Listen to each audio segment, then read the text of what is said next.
Paskutinėje Kultūra Plius laidoje susitiksime su vienu garsiausiu Lietuvos aktoriumi, režisieriumi, pedagogu Valentinu Masalskiu, kuris šiuo metu gyvena Klaipėdoje ir čia su jaunais aktoriais kuria Klaipėdos jaunimo teatrą. Papasakosime apie Klaipėdos tapatumo ženklus, pristatysime uostamiesčio antspaudo ir herbo istoriją, supažindinsime su simboliais ir jų reikšmėmis.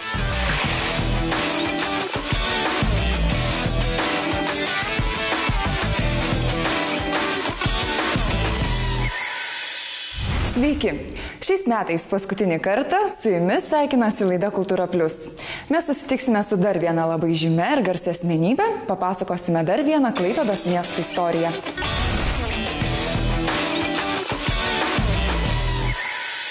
Valentinas Masalskis vienas garsiausių Lietuvos teatro ir kino aktorių. Sukūręs daugiau nei 100 spektaklių, jis ir pats stato bei režisuoja spektaklius. Su Klaipėdos jaunimo grupe jis visai neseniai kūrė jaunimo teatrą. Apie gyvenimą ir kūrybą Klaipėdoje šiandien ir kalbame su Valentinu Masalskiu. Kaune gimęs ir augęs aktorius ir režisierius Valentinas Masalskis studijavo Lietuvos muzikos akademijoje, aktorinio meistriškumo katedroje, kur įgijo aktoriaus specialybę. Čia turbūt tai atsakyti, kodėl atėjai į teatrą, tai taip pat atsakyti, kodėl kvepia rožė, arba kodėl vaikas verkia, kodėl žemė sukas, kaip sukasi, mes galime atsakyti apie savo ašį, kaip aš atėjau į teatrą. Turbūt galėčiau atsakyti tokiam datų pavidalė, žinai, taip, kaip atėjau, o kodėl, tai čia yra toksai klausimas, kuris jis taip pakimba ore kaip ir pas menas. Menas yra visą laiką klausimas, kodėl. Kunigas Stanislavas man labai gražiai pasakė, kad jeigu tu visą laiką kelsi savo klausimą, kodėl, tai tada tu būsi, nerasi jo niekada atsakymą, būsi niekad neramus ir visą laiką judėsi. O jeigu iškelsi klausimą kaip, tai rasi atsakymą. Aktorius ilgą laiką dirbo Kauno valstybinėme akademinėme dramos teatre. Nuo 1992 metų jis laisvas menininkas. Stato spektaklius, vaidina, filmuojasi. Požiūris į teatrą, aktorystę nuolat keitėsi. Tu bręsti kinta tavo supratimas apie tą patį meną, keičiasi visą laiką, tu tik tai kažką darai iš intuicijos pačioje pradžioje. Visą laiką tu bręsti kinti ir visą laiką kinta viskas ir tu mokaisi. Ir aš dabar dar mokosi, aš kiekvienai ruošiuosi ir paskaitai ir vaidmenį, tu visą laiką mokaisi, jeigu tu nustoji skaityti, jeigu tu nustoji domėtis, tai tos tavo tokio žavesio, jaunystės žavesio jau užtenka labai trumpam laikui. Aktorius sako, kad teatre mokslas yra nuolatinis žingsnis pirmin. Gyventi reikia priimant ir sprendžiant uždavinius. Aktorius sukūrė daugiau nei 100 vaidmenų teatro scenoje ir kine. Teatras yra ženklų kalba, metaforų kalba. Teatre aš turiu sužadinti žiūrovo vaizduoti, bet teatre teisybė negalioja. Pavyzdžiui, jeigu aš mirštu, aš galiu numirti. O taip, ir tu verksi. Nors aš mirsiu formaliai ir tu žinai, kad aš nemiriau. Tu priimi sąlygą. Teatras yra nuostabus to, kad yra sąlyga. O kinas yra tokia, kaip pasakyti, kažkas yra gražiai, jis reiškia ubagų menas. Kažkas yra taip įvardinęs kiną, man tas patinka, žinai. Jis toksai vaizdai, labai brangus todėl, kad reikia daug vaizdų pridaryti. Labai daug vaizdų, nes jeigu mažai, tai jis būna biednas. Tai mūsų lietuviškas kinas jis būna biednas, nes mes, kai pastatom, ką nors rodom valandą arba kalbamės. Buvo laikai, kai jis filmuodavosi net 4 filmuose vienu metu. Labai daug teko keliauti. Tai buvo viena iš priežasčių, kodėl aktorius tiek daug vaidindavo kine. Jam norėjosi kuo daugiau pamatyti, aplankyti užsienio šalių. Filmuodamas jis sutiko daug įdomių žmonių, vaidinant teko išgyventi tai, ko niekada neišgyveno tikrame gyvenime. Tačiau Valentinas Masalskis teigia, kad kinas jam neįdomus, nes aktorius ten yra tik spalva, montažas, kinas yra vaizdo kalba. Kine aktorius reikalingas fotogeniškas veidas, reikalingas dinamika, bet kiną daro režisierius montuoja iš medžiagos. Ir tu kine esi kaip medis, kaip žolė,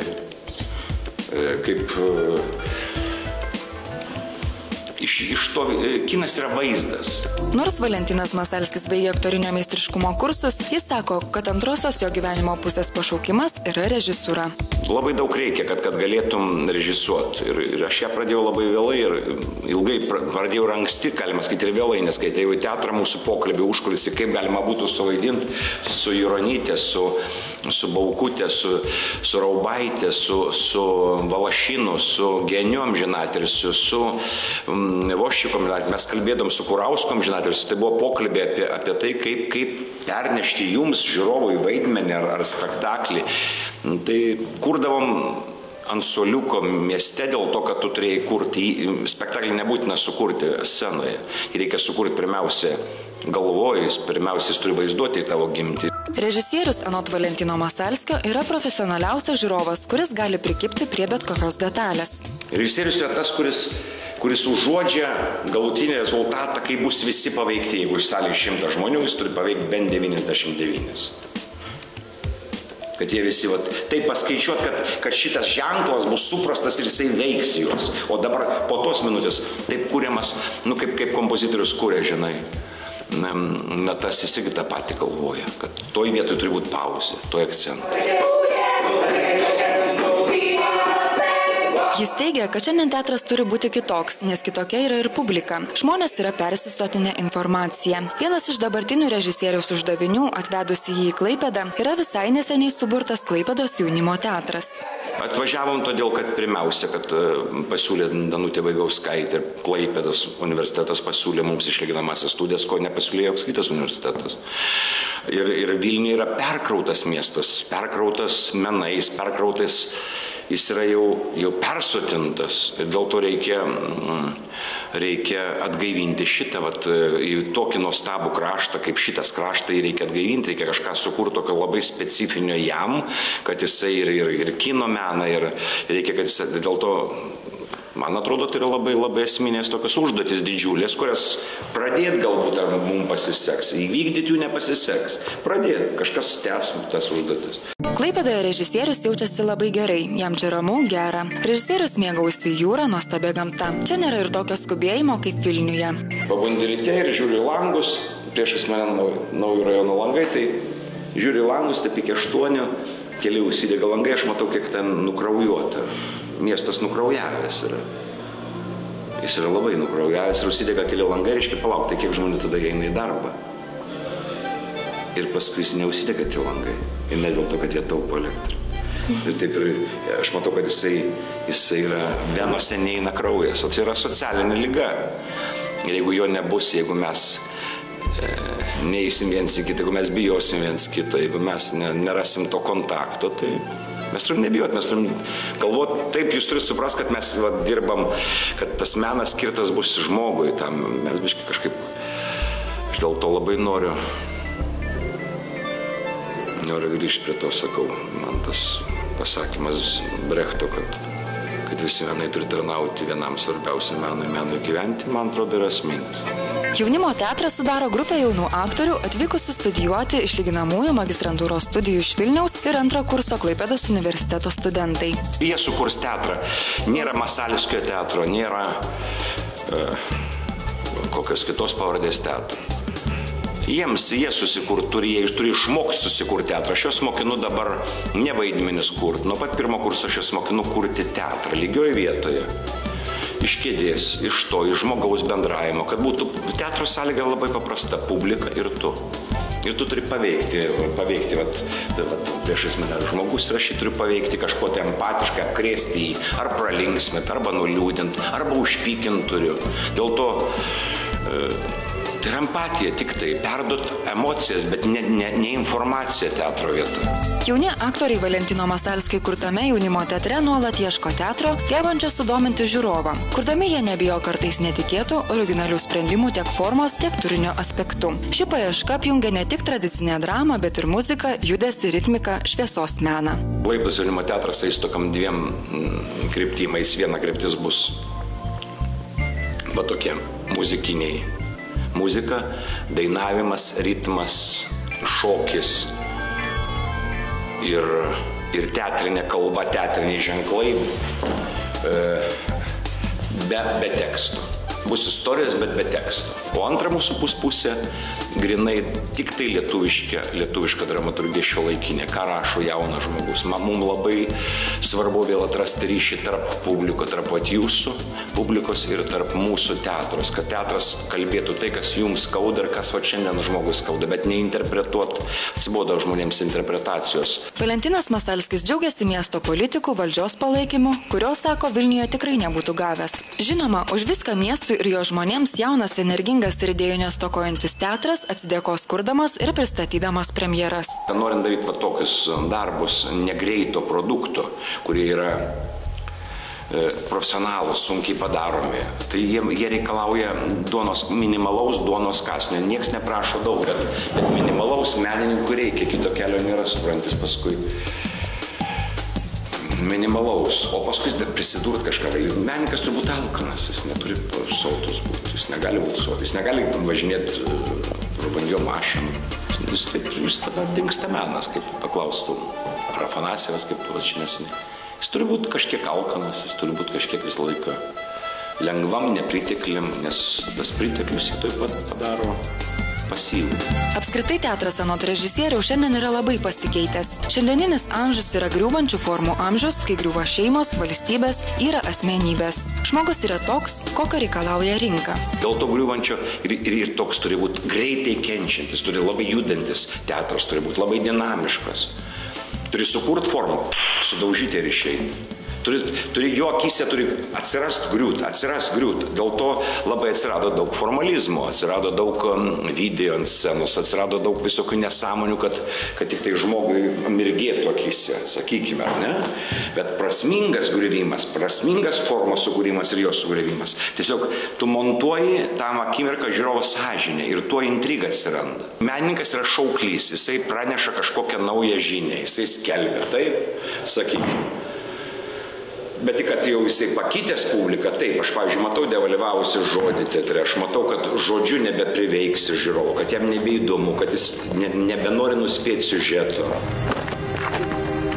Och, tu matka, tu Gospod. Režisierius sako, jog jei neturėtų tiek veiklos, jis būtų nelaimingas. Svarbiausia dabar Valentinui Masalskiui parodyti jauniems būsimiems kūrėjams, kas yra menas, kaip jis kuriamas, kaip reikia branginti jį ir atradimus. Menininkas turi būti visą laiką kuo greičiau tą egoizmą užmušti ir visą laiką kvėpuoti tuo, kuo dabar gyvena žmonės, kuo jis tas gyvenimas gyvena. Nes menas nėra amžinas. Jis išnyksta. Jis yra tiek gyvas, kiek gyvas dabar. Ir, pavyzdžiui, nupaišyti, tam tikri senai nupaišyti paveikslai mus jau taip nebejaudina. Mums reikalinga kitų potėpių, ar ne? Dėl to jis juda taip pat, juda formos jo. Ir jeigu tu turi gyventi išmokti ir lyg turėtum dalyvauti, kažkaip labai, čia sunku paaiškinti, bet tai yra, tu turi ir atsiriboti, ir dalyvauti, toks labai keistas dalykas.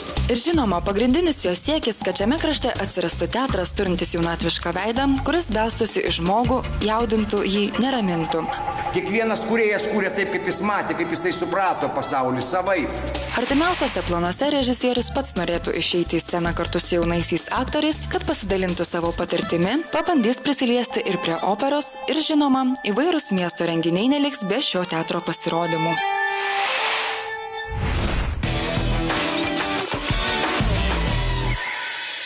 Netrukus papasakosime apie Klaipėdos herbo istoriją, o dabar labai trumpa reklama.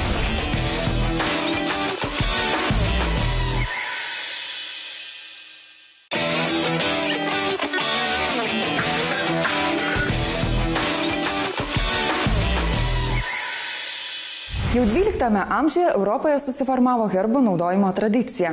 Pirmiausia, ši ženklų sistema pradėta naudoti giminių tapatumui nurodyti, vėliau herbais ėmė naudotis ir miestai. Šiandien laidoje ir pasakojame apie Klaipėdos herbo istoriją. Klaipėdos herbas tai ženklas išskiriantis mus iš kitų Europos miestų, o tuo pačiu tai neabejotinas klaipėdiečių tapatumo, bendrystės ir vienybės simbolis. Klaipėdos herbas ypatingas tuo, kad ne tik pats herbas toksai daugia prasmis, turime labai daug visokių ženklų sudėtų į vieną vietą, bet ir pati problema yra dėja dar neišspręsta. Kada jis buvo sukurtas, kada panaudotas pirmą kartą, kitaip tariant, pagaliau, ką reiškia Klaipėdos herbo simboliai. Pirmasis žinias apie herbą randame 1730 m. Rotušės inventoriaus aprašyme. Europos heraldikos raida rodo, kad dažnai svarbus miesto giminės herbiniai ženklai yra paimami iš antspaudų. Nekyla abejonių, kad herbo simbolių vaizdas yra adekvatus seniausio žinomo miesto antspaudo vaizdui. Klaipėdiečių laiškas liubekiečiams buvo užantspauduotas didžiuoju miesto antspaudu ir datuojamas 1446 m. lapkričio 5 diena. Aišku, kad ne visada arba netgi dažniausiai ta pirmoji žinoma iš istorinių šaltinių data nereiškia atsiradimo datos, ji reiškia tik tai tiesiog žinojimo laiką, kad mes tada jau turime. Tai štai toliau vėlgi tenka kelti tam tikras prielaidas ir svarstyti štai kaip, kad tikėtina, jog šitą Klaipėdos miesto herbo kompoziciją turėjo pasirodyti, sakykime taip, netrukus po to, kai buvo įkurtas miestas, kuomet buvo suteikta miestui Liubeko teisė ir įkurtas tam tikras aparatas valdymo, kuriam jau reikėjo matomai ir antspauduoti tam tikrus dokumentus. Labiausiai tikėtina, kad miestas savivaldos teisės gavo 1258 metais. Būtent miesto organo įkūrimas, platus vidaus ir išorės problemų sprendimo ratas, laiškų legitimumo klausimas turėjo lemti miesto antspaudo su tik jo tapatumą atspindinčiais simboliais atsiradimą. Antspaudas tai praktinis, visų pirma juridinė prasme būtinas miesto valdžios instrumentas. Greičiausiai netrukus po miesto teisės suteikimo ir valdžios institucijų sudarimo turėjo būti sukurtas ir miesto herbas. Herbas paprastai yra ženklas, tarkime, žymintis kažkokį tapatumą, žymintis individualumą kažko. Pradedant įvairiausiais dalykais, gali būti miesto herbai, gali būti šeimos herbai, gali būti giminės, kaip aš minėjau, herbai, valstybės herbai ir taip toliau ir taip toliau. Tai štai tame herbo piešinyje paprastai irgi yra įdedamas neatsitiktinis kažkoks siužetas, vaizdas arba turinys, bet įdedami kažkokie dalykai. Viskas yra, sakykime, suplanuota ir taip toliau. Klaipėdos herbe yra 5 rūšys ženklų sudėtų į vieną kompoziciją. Dėl šių simbolių reikšmės dar ir šiandien yra labiausiai diskutuojama. Kuriant miestą, kūrėjai, tai buvo Kuršo vyskupas su Livonijos ordino magistru, aišku, turėjo miesto viziją. Natūralu. Mes dabar vadiname galbūt kažkokiais strateginiais planais, ar ne, koks tai turėtų miestas. Ir daugelio istorikų įsitikinimu štai ta vizija ir galėjo būti, įdėta tam tikrais simboliais, panaudojant tam tikrus simbolius į antspaudo siužetą, į herbo siužetą ir turėjo reikšti, kažkokią miesto šviesią ateitį ar dar kažkas tokio. Rašytiniai šaltiniai rodo, kad steigėjai Klaipėdą įsivaizdavo kaip ekonominę ir religinę prasme dominuojantį Lietuvos ir Kuršo vyskupystės centrą. Herbo simbolius galima suskirstyti į 2 dalis. Vieni vaizduoja miesto tvirtovę arba miestą, o kiti laivas apačioje ir žvaigždės viršuje laivybą. Neturime vienos teorijos ir mane yra nustebinęs vienas toksai faktas, kada pasirodo tų ženklų prasmė jau tapo misle tam tikra arba diskusijų objektų net 17 amžiuje. Tai reiškia, netiek daug buvo praėję laiko, sąlyginai netiek daug laiko nuo herbo sukūrimo, bet jau 17 amžiaus pradžios laiške, kurį siuntė klaipėdiečiai Prūsijos kunigaikščiui, jie įrodinėjo jam, kad Klaipėdos herbas kalba arba rodo, jog Klaipėda yra svarbus prekybos centras, o ne kažkoks tenai laiviūkštis paprastas žvejų valtelė parodyta ir taip toliau. Klaipėdos antspaude dominuoja gynybiniai įtvirtinimai ir laivas ar atskiri jo elementai. Gynybinių įtvirtinimų simbolių grupė akcentuoja miesto ir pilies gynybinę reikšmę ir galią. Centrinėje dalyje herbo yra vaizduojamas bokštas, 3 aukštų bokštas, matomai sietinas su miesto gynybiniais vartais. Kai kada mes prisimename ir tai, kad Klaipėdos pilis turėjo taip vadinamą Bergfridą, kuris irgi pakankamai aukštas, tai yra toks stebėjimo bokštas reiškia, kuris būdavo pačios pilies teritorijoje. Žodžiu, lyg ir jis yra su kuorais ir nekelia abejonių. Na, aiškiname dar, matome arba atkreipiam dėmesį, kad šitame bokšte langai yra atviri ir paprastai heraldikos specialistai tą dalyką aiškina labai paprastai, kad tokių ženklų, tai yra atvirų langų ženklų, tiesiog norima pasakyti, kad tai yra miestas atviras prekybai, atviras bendravimui. Beje, 3 aiškiai mūrinių bokštų kompozicija panaudota ir Klaipėdos komtūro bei vietininko antspaudose. Apskritai 3 bokštų kompozicija Europos heraldikoje gana dažna. Dabar iš šonų yra 2 ažūriniai bokštai vaizduojami, kuriuos vieni linkę sieti labiau su laivybos ženklais, konkrečiai randame kai kurių Europos miestų koguose, miestų antspauduose, kuriuose yra vaizduojami, tarkime, kogai, tai yra viduramžių laivai, matome kažką panašaus į šitokius bokštus. Kiti linkę juos, tarkim, tapatinti su bakenais, tai yra vėlgi tokiais navigaciniais daugiau uosto įrenginiais, tačiau vis tik tai jo Klaipėdos siužete šitų bokštų ryšys yra aiškiai labai artimas su centriniu bokštu ir su po apačia, po šitais bokštais esančia gynybinė siena. Todėl labiausiai tikėtina, jog šie 2 šoniniai bokštai yra gynybinės sistemos dalis ir simbolizuoja Klaipėdą kaip svarbų gynybos miestą. Laivo simbolis mažiausiai diskusijų kelianti herbo dalis. Laivo forma leidžia daryti prielaidą, kad tai gali būti dar 13 amžiaus laivas, turintis dar vikingų laivų statybos tradicijas. Po gynybinę sieną, kaip aš sakau, atskirtas nuo bokštų yra vaizduojamas laivas. Na, manome, kad tai yra jūrinio laivo ženklas, simbolis ir būtent jis akcentuoja Klaipėdos tą jūrinio miesto svarbą, jūrinio miesto perspektyvą.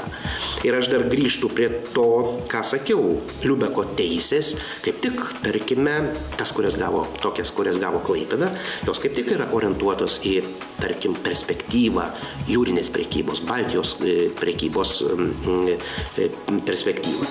Žvaigždutės dažnai vaizduojamos Europos miestų herbuose ir antspauduose, paprastai siejamos su dangaus skliausto vaizdavimu ir laivų navigacija pagal žvaigždes. Dangaus skliaute vaizduojamos žvaigždutės, taip kaip mes matome ir šitame herbe, jos yra siejamos su navigacija. Tai yra pakankamai mažai diskusijų keliantis aiškinimas. Galbūt daugiau yra arba sudėtingiau yra paaiškinti, ką reiškia žvaigždučių eilė gynybinėje sienoje.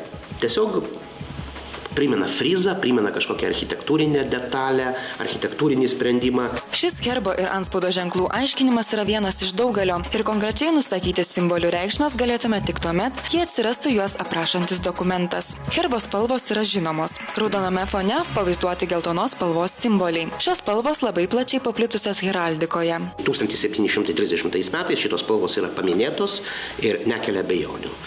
Žinome dar daugiau. 1901 metais buvo miesto herbe šitos spalvos patvirtintos kaip oficialios miesto spalvos.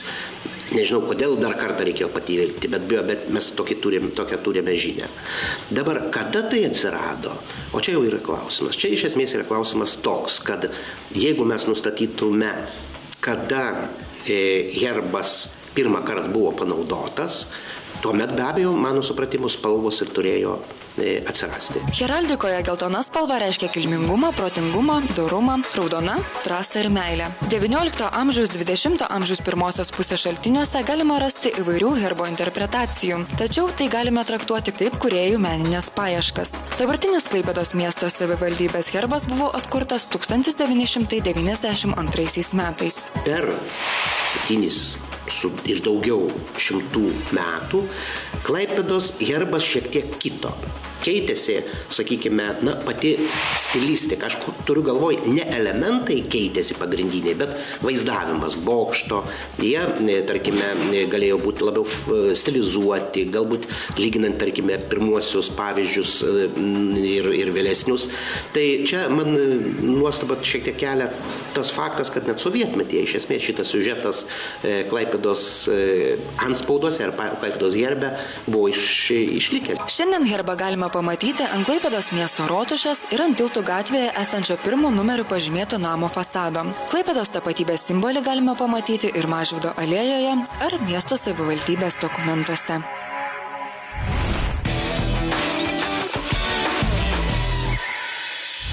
Netrukus Baltikum televizijos eteryje išvysite įdomiausias šios savaitės kultūrinės naujienas. Dėmesio į ekranus. Gruodžio 10 dieną Ievos Simonaitytės bibliotekoje vyko Almanacho Atokios stotis 2012 pristatymas. Almanachą pristatė poetai Danielius Milašauskas ir Dainius Sobeckis. Tai antrasis žemaičių ir aukštaičių poetų kūrybos almanachas. Jame dalyvauja 22 išsimėtę po visą Lietuvą kūrėjai. Gruodžio 13 dieną Ievos Simonaitytės bibliotekoje vyko Elenos Karnauskaitės naujos esė knygos Ievos laiškai iš Galudienių miesto pristatymas. Dalyvavo autorė Elena Karnauskaitė, kritikas Marijus Šidlauskas, redaktorė Gitana Gugevičiūtė. Klaipėdos dramos teatras pristatė premjerą. Dramaturgo Matės Matišičiaus vienaveiksmė drama Moteris be kūno. Spektaklio režisierė Ramunė Kudzmanaitė. Pjesėje kalbama apie pasaulį, nuolat balansuojantį ant beprotybės ir prievartos slenksčio, apie sunkų ir mirtinai pavojingą užsiėmimą, žmogiškumo išsaugojimą katastrofos akivaizdoje.